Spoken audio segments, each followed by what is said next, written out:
Welcome to Flash Editorials for January the 27th, 2012. I am Haywood Jablomi. Flash Editorials is presented by www.dumpdc.com, Russell D. Longcore, owner and editor. I am Russell Longcore's mini-me. Ruggedly handsome, bald, bearded, cool glasses, but I have a British accent, so I sound much cooler. Now to the news. The national news. I'm leading off tonight with a very unusual offer. Matthew Bracken has written a trilogy of fiction novels in the Tom Clancy, Jason Bourne genre. His first book is entitled Enemies, Foreign and Domestic. I have read it and could not put the book down. They are set in today's America after the DC crowd has completed the takeover of America, just a few years forward. The two other novels continue the story of the first book and are page-turners, just like the first.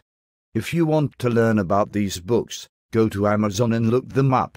But Matthew wants to create a psychological operation, otherwise known as a PSYOP, in the US with his first book.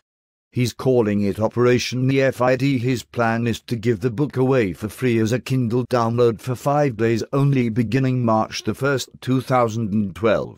He will give this book to anyone who has a Kindle or a Kindle app on their PC or smartphone. Matthew is planning to make a hyperviral event to draw attention to the way Washington is aggressively moving on constitution-loving, gun-toting, liberty-minded patriots. I strongly urge you to get involved. Get your downloaded copy of the book at Amazon.com. But more importantly, call, write or email everybody you know that believes the way we do and tell them about this free book.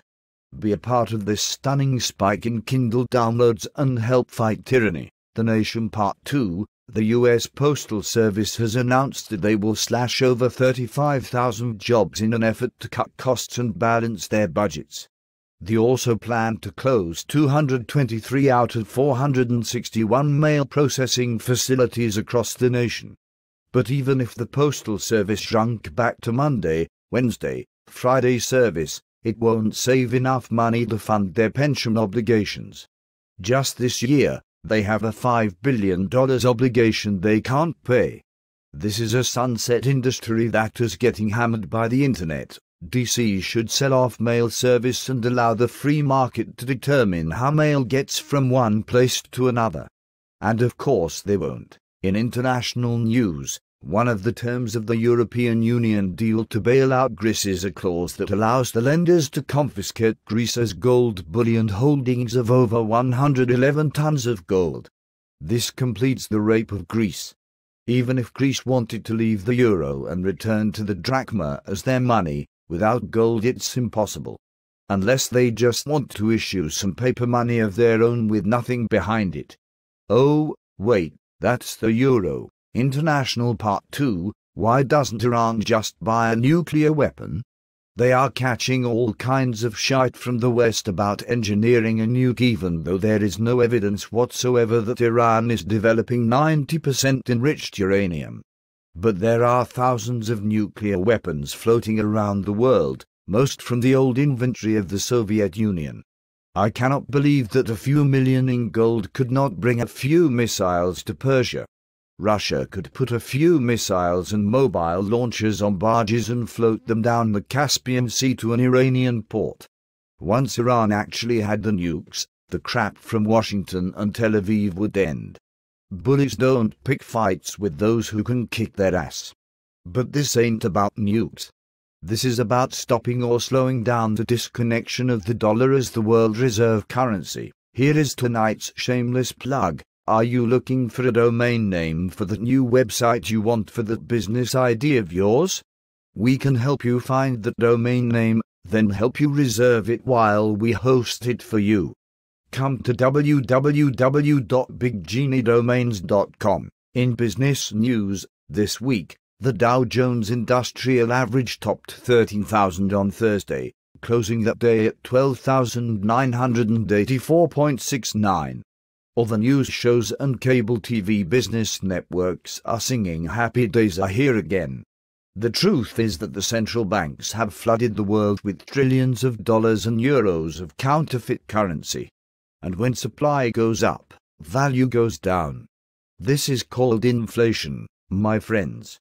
The metrics of profit and loss are not changing. This is the worldwide economic bubble that is going to burst soon. In America's economy, the number of actual new unemployment claims under state programs, unadjusted, totaled 345,216 in the week ending February the 18th.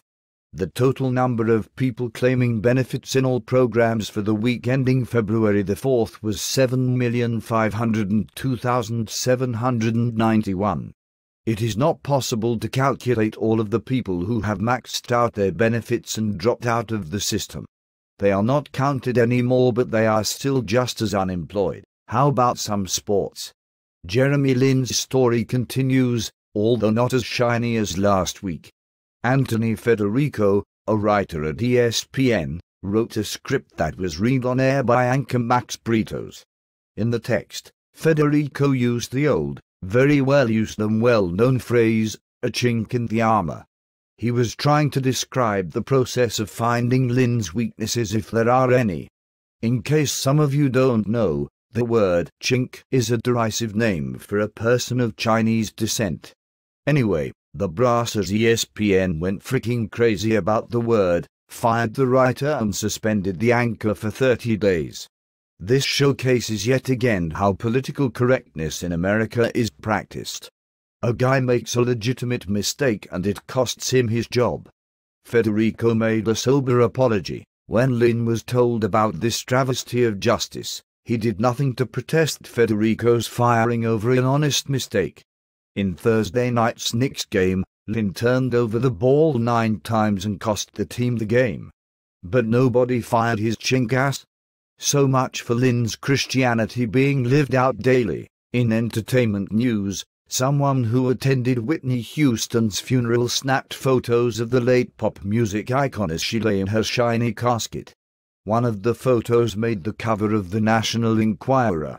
The entertainment show hosts are all horrified, and estimate that the person who took the photo got paid mid-6 figures for the shot. All I can say is, that's free enterprise for you, baby. That's all for tonight. Thanks for watching. I am Haywood Jablomi. For all of us here at Dump DC, good night and good luck. Dump DC, 6 letters that can change history. Copyright 2012, Russell D. Longcore. Permission to reprint in whole or in part is gladly granted, provided full credit is given.